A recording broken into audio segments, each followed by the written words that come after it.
Terhitung dari tanggal 21 Maret sampai dengan 19 April tepatnya besok, itu dari kepolisian sedang melaksanakan kegiatan operasi bersinar, yaitu kita memberantas jaringan dan juga peredaran narkoba. Khususnya mungkin di sini saya laksanakan bersama Sat Narkoba untuk melaksanakan operasi bersinar bersama Polres Aceh Barat.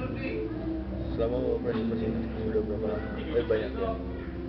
Selama operasi bersinar ini kurang lebih 30 hari kita sudah dapatkan 5 LP. 5 LP ini dari 3 LP itu tentang jenis sabu-sabu, metapetamin, 2 LP ganja. Yang digelar hari ini apa, Pak? Yang kita gelar ini dari hasil kegiatan operasi bersinar. Berapa banyak BB-nya?